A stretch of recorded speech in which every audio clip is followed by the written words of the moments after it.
మిత్రులారా, స్వతంత్రం వచ్చినప్పటి నుంచి ఇప్పటి వరకు ఈ దేశంలో నానుతున్న అత్యంత ప్రధానమైన రెండు సమస్యలకు శ్రీమతి సోనియా గాంధీ గారి నేతృత్వంలో, శ్రీ మల్లికార్జున్ ఖర్గే గారి నాయకత్వంలో, శ్రీ రాహుల్ గాంధీ గారి స్ఫూర్తితో తెలంగాణ రాష్ట్ర ప్రభుత్వం సాహసోపేతమైన నిర్ణయాలు తీసుకొని ప్రజల మన్ననలు పొందుతున్న సందర్భంగా ప్రత్యర్థి రాజకీయ పక్షాలు, వాటి నాయకులు ఏదో ఒక రకంగా ఈ ప్రభుత్వం మీద ఆరోపణలు చేయాలి, ఈ ప్రభుత్వం చేపట్టిన ప్రక్రియలో లేని అపోహలు సృష్టించి తప్పుల తడక అనే ఒక అభిప్రాయాన్ని కలిగించడానికి శతవిధాల ప్రయత్నం చేస్తున్నారు. కానీ నిజం నిప్పు లాంటిది. ఆ నిజాన్ని వాళ్ళు ఒళ్ళో పెట్టుకున్నా, వాళ్ళు జేబులో పెట్టుకున్నా వాళ్ళకే కాలుతుంది తప్ప అది ప్రజలకు నష్టం చేకూర్చదు.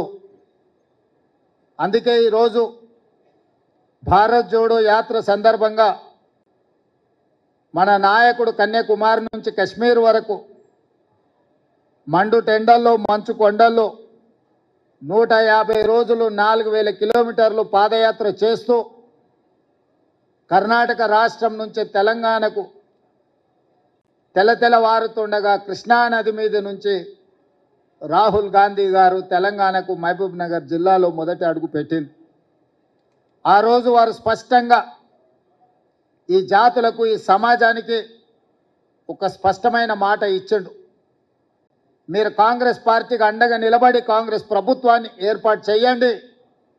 తప్పకుండా 1931 తెల్లదొరలు పాలించినప్పుడు చేసిన కులగణన 75 సంవత్సరాల స్వతంత్రాన్ని పూర్తి చేసుకున్నా కూడా కులగణన జరగలేదు. తప్పకుండా కాంగ్రెస్ పార్టీ ఆ కులగణన చేస్తుంది. తెలంగాణ రాష్ట్రంలో మీరు అధికారాన్ని ఇవ్వండి అని చెప్పి రాహుల్ గాంధీ గారు ఈ జాతులకు విజ్ఞప్తి చేసింది. రాహుల్ గాంధీ కుటుంబం మీద ఉన్న నమ్మకం, విశ్వాసం, గాంధీ కుటుంబాల యొక్క త్యాగ చరిత్ర ఈనాటి కాదు. స్వతంత్రం రాకంటే ముందు ప్రజలు స్వతంత్రం కోరుకుంటే ఆనాడు మహాత్మా గాంధీ గారి నేతృత్వంలో శాంతియుతంగా రవి అస్తమించని తెల్ల దొరలని తరిమి ఈ దేశానికి స్వతంత్రం ఇప్పించి ప్రజలకు అండగా నిలబడ్డది ఆనాడు మహాత్మా గాంధీ గారు, గాంధీ కుటుంబం. దేశం కోసం ప్రాణాలు ఇచ్చి దేశ సమైక్యతను కాపాడిన మహాత్మా గాంధీ గారి యొక్క వారసత్వాన్ని ఈరోజు రాహుల్ గాంధీ గారు తీసుకోవడమే కాదు, శ్రీమతి సోనియా గాంధీ గారు 2004 సంవత్సరంలో ఆనాడు ఎన్నికల సందర్భంగా కరీంనగర్ గడ్డ మీద కాలు మోపినప్పుడు 4 కోట్ల తెలంగాణ ప్రజల ఆకాంక్ష, 60 సంవత్సరాల నుంచి మీరు చేస్తున్న పోరాటం నా దృష్టిలో ఉన్నది, తప్పకుండా మీ కళ నెరవేరుతుంది, మీ ఆకాంక్షలు నెరవేర్చే బాధ్యత నేను తీసుకుంటాను శ్రీమతి సోనియా గాంధీ గారు చెప్పింది. ఆ మాటలో భాగంగానే పక్క రాష్ట్రంలో పార్టీ చచ్చిపోయినా, కేంద్రంలో అధికారం కోల్పోయినా, తెలంగాణలో పార్టీ ఒడిదుడుకులను ఎదుర్కొన్న ఇచ్చిన మాట ప్రకారం 2014లో తెలంగాణ రాష్ట్రాన్ని ఇచ్చి శ్రీమతి సోనియా గాంధీ గారి మాట శిలాశాసనం, శిలా పలక మీద సువర్ణ అక్షరాలతో లిఖించదగిన మాట అని చెప్పి సోనియా గాంధీ గారు 2014లో నిరూపించారు. మరి ఆనాడు దేశం కోసం త్యాగం చేసి దేశానికి స్వతంత్రం తెచ్చిన మహాత్మా గాంధీ గారి స్ఫూర్తితో ఈనాడు రాజకీయ ప్రయోజనాలకు అతీతంగా 4 కోట్ల ప్రజల యొక్క ఆకాంక్షల్ని నెరవేర్చాలని తెలంగాణ రాష్ట్రం ఇచ్చిన శ్రీమతి సోనియా గాంధీ గారి స్ఫూర్తితో రాహుల్ గాంధీ గారు ఒక మాట ఇచ్చిండ్రు ఈ దేశానికి. ఎక్కడెక్కడైతే కాంగ్రెస్ పార్టీ రాష్ట్రాలలో అధికారంలోకి వస్తుందో ఆయా రాష్ట్రాలలో కులగణన చేసి ముఖ్యంగా బలహీన వర్గాల లెక్క తేల్చి వాళ్లకు ఇవ్వాల్సిన వాటా కోటా ఇచ్చే బాధ్యత కాంగ్రెస్ పార్టీ తీసుకుంటుంది.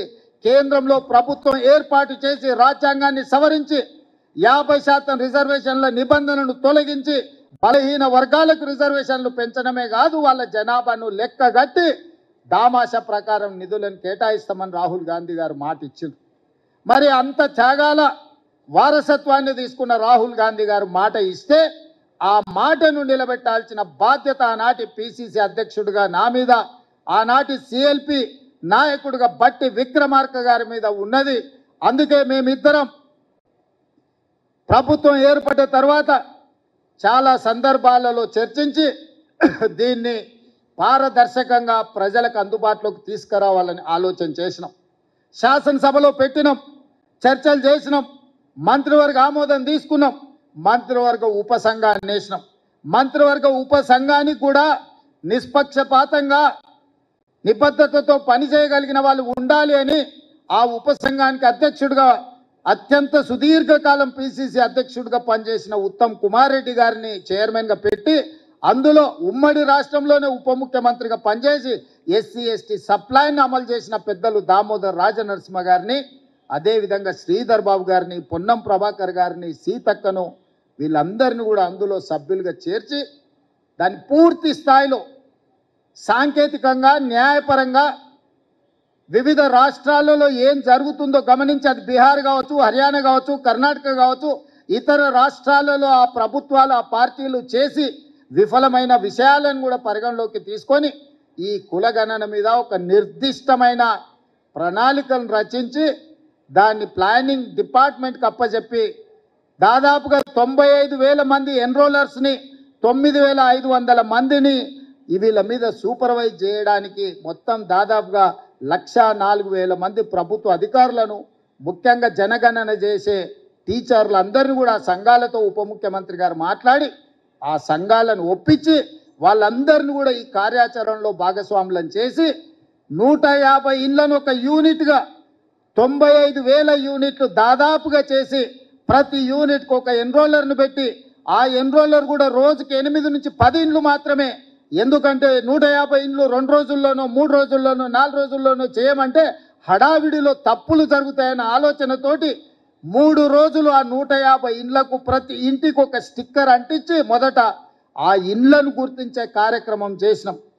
ఇండ్లను గుర్తించి ప్రతి 150 ఇండ్లను ఒక యూనిట్గా వాటిని విభజించి దాదాపుగా 95,000 యూనిట్లుగా విభజించి 95,000 మంది ఎన్రోలర్స్ని అపాయింట్ చేసినాం. ఆ ఎన్రోలర్స్ దాదాపుగా 45 రోజులు రోజుకు 8 నుంచి 10 ఇళ్ళే. ఎందుకు మరి 150 ఇళ్ళకు రోజుకి 8 10 చేస్తే 15 రోజులలో అయిపోవాలి కదా అని మీకు అనుమానం రావచ్చు. ఒకరోజు మన ఎన్రోలర్ పోతే ఆ ఇంట్లో ఉండకపోవచ్చు, ఆ ఇంటి యజమాని పెళ్ళికి పోయి ఉండొచ్చు, ఆ ఇంటి యజమాని ఇంకెక్కడికైనా వెళ్ళి ఉండొచ్చు, లేదా పిల్లలుండి యజమాని లేకపోయి ఉండొచ్చు. అందుకే 1కి 4 సార్లు ప్రతి ఇంటికి తిరిగి ప్రతి ఇంటి వాళ్ళని కలిసి 8 పేజీల రిపోర్టు 57 ప్రశ్నలు అనుబంధ ప్రశ్నలు పెట్టి పేరు, తండ్రి పేరు, పుట్టుమచ్చల కాడ నుంచి మొదలు పెడితే వాళ్లకు గొర్రె బర్రె ఉన్నదా, భూమి ఉన్నదా, సంక్షేమ పథకాలు ఏమైనా వచ్చినాయా, రాజకీయ రిజర్వేషన్లు మీరేమైనా పొందినరా, మీ కుటుంబంలో చదువుకున్న వాళ్ళు ఎవరు, చదువుకున్న వాళ్ళు ఎవరితో సహా సంపూర్ణమైన సమాచారాన్ని సేకరించి మనమే రాసుకుంటే అందులో లోపాలు ఉన్నాయి, రాసుకున్నాయన ఏం రాసుకున్నాడో నాకు తెలియదని ఇట్లాంటి తిర్రోళ్ళు ఎవరన్నా కేటీఆర్ లాంటి వాళ్ళు మాట్లాడతారని రాసుకున్న దాని మీద సంతకం పెట్టించి ఆ సంతకంతో పాటు పక్కన ఆ ఎన్రోల్ చేసిన ఎన్రోలర్తో సంతకాలు పెట్టించి ఆ పక్కన సూపర్వైజ్ చేసిన సూపర్వైజింగ్ అథారిటీతో కూడా 3 సంతకాలు తీసుకొని ఆ పక్కడ్బందీగా మాన్యువల్ డాక్యుమెంట్స్ని తయారు చేసి మళ్ళీ 36,000 మందిని కంప్యూటర్ ఆపరేటర్లుగా పెట్టి డేటా ఎంట్రీ ఆపరేటర్స్ని పెట్టి ఎవరైతే ఇల్లు తిరిగి సమాచారాన్ని సేకరించిందో వాళ్ళే కంప్యూటర్ ఆపరేటర్ దగ్గర కూర్చొని వాళ్ళే చెప్పి కంప్యూటర్లో ఎంట్రీ చేయించాలి. ఎందుకంటే ఇంగ్లీష్లో రాసుకున్నోనికి ఈజీగా అర్థమైంది, పక్కోడు చదివితే తీ కావచ్చు, తా కావచ్చు, కీ కావచ్చు, కా కావచ్చు, ఈ కన్ఫ్యూజన్లు అని ఉండొద్దు అని ఎవరైతే ఇల్లు తిరిగి సమాచారాన్ని సేకరించిందో వాళ్ళే డేటా ఎంట్రీ ఆపరేటర్ పక్కన కూర్చొని ఆ 150 కుటుంబాలకు సంబంధించిన సమాచారాన్ని కంప్యూటరైజ్ చేపించి కంప్యూటర్లో కూడా మొత్తం డేటా సేకరించి ఎనాలిసిస్ చేసి ఈరోజు ఇంతకుముందు పెద్దలు బట్టి విక్రమార్క గారు చూపించిన విధంగా బలహీన వర్గాల లెక్క 5 కేటగిరీలు ABCDE ఇవాళ కొంతమంది అంటారు మైనారిటీల లెక్క ఎట్లా తీసిరని. మైనారిటీల లెక్క తీయక తప్పదు. ఎందుకంటే BCE గ్రూప్ కింద వాళ్ళకు కూడా 4% రిజర్వేషన్ ఉన్నది. ఇది చట్టపరంగా సుప్రీంకోర్టు ఇచ్చిన రిజర్వేషను. ఆనాటి యూపీఏ ప్రభుత్వం మన్మోహన్ సింగ్, సోనియా గాంధీ గారు, రాజశేఖర రెడ్డి గారు ఇచ్చిన రిజర్వేషన్. మరి ఈ 5 కేటగిరీలకు A category, B category, C category, D category, E category, ఈ అన్ని కేటగిరీలను విడివిడిగా ఎంతమంది ఉన్నారని లెక్క తేలిస్తే బలహీన వర్గాల లెక్క 56.33% లెక్క తేలింది. మా దళిత సోదరులది 10.45% తేలింది. మా గిరిజన సోదరులది 10.08% తేలింది దాదాపుగా. అదేవిధంగా ఆనాడు పదే 12 గంటలల్లా ఒక్క రోజు చంద్రశేఖరరావు కాకి లెక్కలు చెట్ల మీద ఇస్తరాకులు కుట్టినట్టు లెక్కలు కట్టి ఇదే పెద్ద బైబిల్, ఇదే ఖురాను, ఇదే భగవద్గీత, ఈ లెక్కనే కరెక్ట్ అని కాకి లెక్కలు చూపించండి. నేను ఆ కాకి లెక్కలకు ఒకటే చెప్పదలుచుకున్నా. మా దామాన్ని ఇక్కడనే ఉన్నాడు. SC ఉపకులాలు 59 మంది. ఇన్నేళ్ల నుంచి ఆ లెక్క కరెక్ట్గా ఉంది. కానీ కాకి లెక్కల కేసీఆర్ చేసిన సమగ్ర కుటుంబ సర్వేలో SC ఉపకులాలు 82 కులాలని తేల్చండు. ప్రభుత్వం దగ్గర అధికారికంగా డేటా ఉంది, డాక్యుమెంట్ ఉంది. మా దామాన్ని ఆ కాగితం తీసుకొని చూపించాలి. 59 కులాలు అను మిగిలిన SC ఉపకులాలు ఎక్కడి నుంచి వచ్చినాయో చంద్రశేఖరరావు చెప్పాలి. ఇక ఆయన సక్కనైన లెక్క కడితే గిట్ల తేలింది. చదువుకోకముందు ఎవడో కాకరకాయ అన్నాడంట, చదువుకున్నాక కీకరకాయ అన్నాడంట. లెక్క కట్టనప్పుడు లెక్కలేదైనప్పుడు మా దళిత సోదరుల 59 కులాలు ఉపకులాలు ఉంటే చంద్రశేఖరరావు లెక్కలు కడితే 82 అయినాయి. ఈ సొక్కమైన లెక్క తీసుకొచ్చి నా లెక్కనే ఇది కరెక్టు, నేను సత్యహరిచంద్రుని, ఆయన పోతా ఆయన వారసుడిగా నేను పుట్టినా, నా లెక్కకు ఈరోజు బట్టి విక్రమార్క, రేవంత్ రెడ్డి, ఉత్తమ్ కుమార్ రెడ్డి చేసిన లెక్కకు పొత్తన లేదు, ఇది తీసి పక్కన పడేయండి అంటుండు. నిజంగానే చంద్రశేఖరరావు దీన్ని అనాలి అంటే ఎప్పుడు ఆయనకు నైతిక హక్కు వస్తుంది అంటే ఆయన సమగ్ర కుటుంబ సర్వేతో పాటు ఈనాడు ప్రభుత్వం చేసిన కులగణంలో ఆయన కొడుకు, ఆయన అల్లుడు అందులో లెక్కలు రాపిస్తే ఆయన లెక్క గురించి మాట్లాడడానికి అధికారం ఉంది. అసలు తెలంగాణ సమాజంలో జీవించే హక్కే చంద్రశేఖరరావుకు లేదు. ఈ సమాజంలో ఉన్న ప్రజల అందరి లెక్క కట్టి అధికారికంగా ప్రభుత్వం చేసిన లెక్క ఇది. ఇది ప్రైవేట్గా రేవంత్ రెడ్డి, బట్టి విక్రమార్కను, ఉత్తమ్ కుమార్ రెడ్డి గారు వ్యక్తులుగా చేసిన లెక్క కాదు. ఇది ప్రభుత్వం లెక్క, అధికారిక లెక్క. ఈరోజు లెక్క పక్కాగా ఉండాలని ఇల్లు తిరిగి ప్రతి 150 కుటుంబాలకు ఒక ఎన్రోలర్ను పెట్టి రోజుకి 8 నుంచి 10 కుటుంబాల లెక్కనే తేల్చి ఈరోజు స్పష్టంగా 3,54,00,000 పైచిలకు ఈరోజు లెక్క తేల్చినాం. వీళ్ళందరూ వాళ్ళ సమాచారాన్ని ఇచ్చిన వాళ్ళు, వాళ్ళందరూ జనజీవన స్రవంతిలో ఉన్నోళ్ళు. ఇప్పుడు 16 లక్షల పైగా జనాభా జనజీవన స్రవంతిలో లేరు. అందులో ముందు వరుసలో చంద్రశేఖరరావు, ఆ తర్వాత తారక రామారావు, ఆ తర్వాత హరీష్ రావు, ఆ తర్వాత పోచంపల్లి, నిన్న మొన్న గ్యాంబ్లింగ్ చేసిన పోచంపల్లి శ్రీనివాసరెడ్డి, గ్యాంబ్లర్స్ అందరూ అందులోనే ఉన్నారు. ఈ గ్యాంబ్లర్స్కి ఇష్టం లేదు. ఎందుకంటే వాళ్ళ లెక్క తెలుస్తుంది. వాళ్ళ లెక్క తెలిస్తే పోయిన మంత్రివర్గంలో 4 ఆయనతోలే ఎట్లున్నారని మీరంతా మా బలైన వర్గాల సోదరులు అడుగుతారు, కడుగుతారు, వంగబెట్టి దంచుతారని లెక్క తెలియదని కుట్ర చేస్తుండ్రు. ఇక మా దాంట్లో మా అమాయక సోదరులు 75 ఏళ్ళ తర్వాత ఒక లెక్క పక్కాగా మనం చేస్తే దాన్ని అర్థం చేసుకోకుండా ఈ లెక్క తప్పు అని అంటారు. ఈ లెక్క తప్పు అంటే మళ్ళీ మొదటికి వస్తుంది. అంటే ఇక మీ జీవితంలో ఈ లెక్క రావద్దని చంద్రశేఖరరావు ఏదైతే కుట్ర చేస్తుండో మీరు కూడా తెలియకుండానే ఆ కుట్రకు సహకరిస్తారు. నేను ఇవాళ వేదిక మీద నుంచి ఛాలెంజ్ చేస్తున్నా. ఎవరైతే 8 పేజీల లెక్కలో వివరాలు ఇచ్చి సంతకాలు పెట్టారో ఏ దాంట్లో కూడా ఒక్క తప్పు లేదు. ప్రతి కాలం వాళ్ళు రాసిచ్చిందే మా వాళ్ళు రాసుకున్నారు, వాళ్ళు సంతకం పెట్టింది ప్రభుత్వం దగ్గర ఉంది. మేము రాసుకోలే ఈ లెక్కలు, వాళ్ళు రాసి సంతకం పెట్టిన లెక్కనే మేము సేకరించినాం. 3,54,00,000 పైచిలకు ఏదైతే లెక్క ఉందో వాళ్ళు ఇచ్చిన సమాచారం 96.9% లెక్కలు ఇచ్చారు. 3.1% లెక్కలు ఇవ్వలేదు. లెక్కలు ఇవ్వలను కొంతమంది విధిలేకి ఇవ్వకపోవచ్చు, కొంతమంది ఆ సమయానికి లేకి ఇవ్వకపోవచ్చు. కానీ చంద్రశేఖరరావు లాంటి వాళ్ళు తెలిసి బలిసి కావాలని ఈ లెక్కలకు రాలేదు. వస్తే సంచి బియ్యం వండితే వాళ్ళు తినంగా మిగులుతుంది, మొత్తం వాళ్ళ జాతి తిన్నా కూడా మిగతాళ్ళకి మిగులుతుంది, లెక్క తెలుస్తుంది. పోయిన మంత్రివర్గంలో చంద్రశేఖరరావు, దయాకర్ రావు, హరీష్ రావు, తారక రామారావు, వినోద్ రావు, ఆ రావు ఈ రావు ఇన్ని పదవులు ఎట్లా అనుభవించిందని బీసీలు లెక్కలు అడుగుతారని, ఆ లెక్క తేల్తుందని ఈ లెక్కను తేల్చకుండా గందరగోళంలో వేసి గంగల కలపాలని కుట్ర చేస్తుండు. ఇందులో ఏమీ లేదు.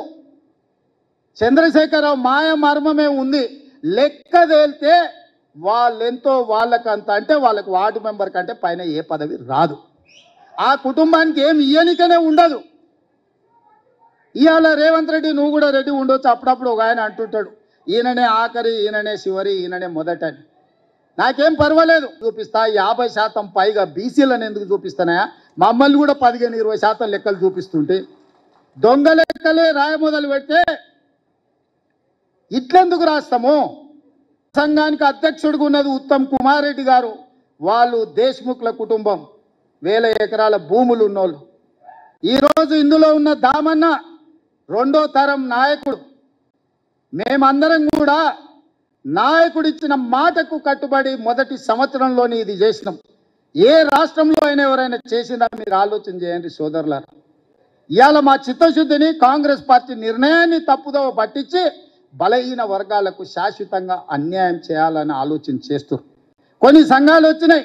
కొంతమంది విజ్ఞప్తి చేసిండ్రు, అన్న దీంట్లో ఇంకా కొంచెం సరిదిద్దండి, దీంట్లో కొంత సమాచారం మనం నిజంగా చేయాలనుకున్నాం. కాబట్టి 2వ విడత కూడా జనజీవన స్రవంతిలో కలవని వాళ్ళకు కూడా జనజీవన స్రవంతిలో కలవడానికి 2వ విడత కూడా మళ్ళీ అవకాశం ఇచ్చినాము. ఇది మా ప్రభుత్వం యొక్క చిత్తశుద్ధి. మీడియా మిత్రులు, బలహీన వర్గాల సంఘాలు, మా సోదరులు అర్థం చేసుకోవాలి.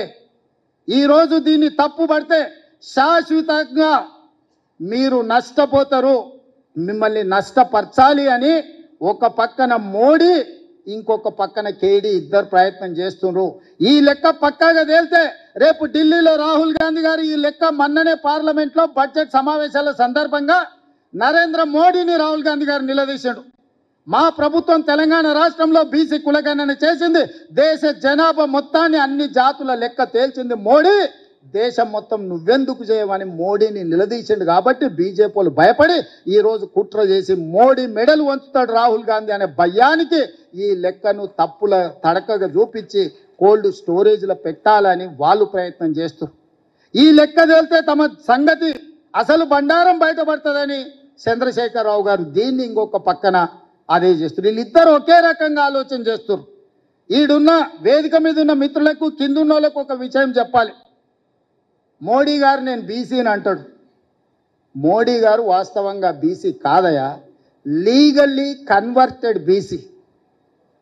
నేను చాలా జాగ్రత్తగా ఈ పదం వాడుతున్నా, లీగల్లీ కన్వర్టెడ్ బీసీ. 2001 వరకు ఆయన ముఖ్యమంత్రి కానంత వరకు ఆయన కులము గుజరాత్ రాష్ట్రంలో ఉన్నత వర్గాలలో ఉండే. ఆయన ముఖ్యమంత్రి అయినాక ఆ కులాన్ని తీసుకొచ్చి బీసీలో కలుపుకున్నాడయా చట్టం చేసి. ఆయన పుట్టుకతో బీసీ కాదు, నరేంద్ర మోడీ గారు పుట్టుకతో బీసీ కాదు, పుట్టుకతో ఉన్నత కులము. కానీ 2001లో ఆయన ముఖ్యమంత్రి అయిన తర్వాత ఆయన కులాన్ని తీసుకొచ్చి బీసీ కులాలలో కలిపి మీ దాంట్లో ఇత్తేసి పొత్తుగూడిండు. ఇక మీ ఇష్టం, ఆ పైన మీ ఇష్టం. ఆయన కుర్చీలో నేను బీసీని ఉన్నా కదా మీకు అందరికి ఎందుకు అంటుండు. ఆయన సర్టిఫికెట్ ఈరోజు బీసీ ఉండొచ్చు, కానీ మనస్తత్వం మాత్రము బీసీల వ్యతిరేక మనస్తత్వం. బీసీ ప్రధానమంత్రి అయితే 2021లో జనాభా లెక్కలు ఎందుకు చేయలేదు? జనాభా లెక్కలలో బీసీ కులాల లెక్కెందుకు తేల్చలేదు? ఇవాళ 2025లో బీసీ లెక్కలు మొత్తం జనాభా లెక్కలు కడతాం అంటుండు. నేను ఈ వేదిక మీద నుంచి డిమాండ్ చేస్తున్నా నరేంద్ర మోడీ గారిని, రేపు చేయబోయే జనాభా లెక్కలల్లో బీసీ కులాల జనాభాను కూడా జనాభా లెక్కలలోనే చేర్చి నీకు చిత్తశుద్ధి ఉంటే లెక్క కట్టు, లెక్క తేల్చు. ఇవాళ మేము చేసింది తప్పు అంటున్నారు కదా. తెలంగాణ రాష్ట్రంలో కూడా కేంద్ర ప్రభుత్వం కులగణన చేసేటప్పుడు, మొత్తం జనగణన చేసేటప్పుడు జనగణనలో కులగణన చెయ్యి, ఇల్లు తిరుగు లెక్కలు రాయి. ఆ లెక్క తీసుకొచ్చి ముందల పెట్టి కాంగ్రెస్ పార్టీ రాహుల్ గాంధీ గారు చేసిన లెక్క ఇది, నరేంద్ర మోడీ చేసిన లెక్క ఇది అని రెండింటిని పక్కన పెట్టి చూపించు. బలహీన వర్గాలది ఇప్పటి వరకు లెక్కనే చేయలేదు మిత్రమా. లెక్కలు ఎవరు కూడలేదు, లెక్క ఎవరు కట్టలేదు. లెక్క కట్టండి లెక్కలు తీసుకొచ్చి చూపించి ఈ లెక్క ఇట్లుంది, ఈ లెక్క తప్పు ఉంది అని అంటే ఇక మరి చదువుకున్న మా బలైన వర్గాల మేధావులు ఆలోచన చేయాలి, ఆ జాతికి నాయకత్వం వహించే వాళ్ళు చేయాలి. మమ్మల్ని ఈరోజు తప్పు పడితే ఈ తప్పు మాకు కాదు మీకే నష్టం. ఈ లెక్కలు పక్కాగా తేల్చినాం. ఇవాళ 56.33% బలైన వర్గాల లెక్క తేలింది ABCD ఈ కేటగిరీ కింద. రేపు ఏడికైనా ఏ కోర్టు దగ్గరికైనా వెళ్ళి మీ రిజర్వేషన్లు పెంచుకోవాలంటే ఇది లెక్క ఉంది తెలంగాణ రాష్ట్రంలో, స్థానిక సంస్థల లెక్క తెలుసండి అని సుప్రీంకోర్టు ముందర పోయి నిలబడవచ్చు. ఇవాళ ఎంత మనం 42% ఇస్తామన్నాం. ఇవాళ జనాభా లెక్క 56.33% తేలింది. పక్కా లెక్క తీసుకెళ్లి సుప్రీంకోర్టు ముందర పెడితే కోర్టు కూడా ఈరోజు అభ్యంతరం పెట్టడానికి లేదు. ఇవాళ చట్టాన్ని సవరించాల్సిన ఒత్తిడి కేంద్ర ప్రభుత్వం మీద ఉంటుంది. అదేవిధంగా వర్గీకరణ గురించి మా పెద్దలు దామానే చెప్తాడు. చాలా ఏళ్ళ నుంచి పిల్లలు ప్రాణాలు పోయినాయి. చాలా ఏళ్ళ నుంచి వాళ్ళు జీవితంలో ఇది తప్ప ఇంకో ఆశయం లేకుండా వేలాది లక్షలాది మంది పిల్లలు కొట్లాడి దానికి శాశ్వత పరిష్కారం చూపించాలని దానికి కూడా ఉత్తమ్ కుమార్ రెడ్డి గారి నేతృత్వంలోనే మాదిగ ఉపకులాల SC కేటగరైజేషన్ విషయంలో కూడా నిర్ణయం తీసుకోవాలనుకున్నాడు. పెద్దలు మోత్పల్లి నరసింహులు గారు ఉన్నారు.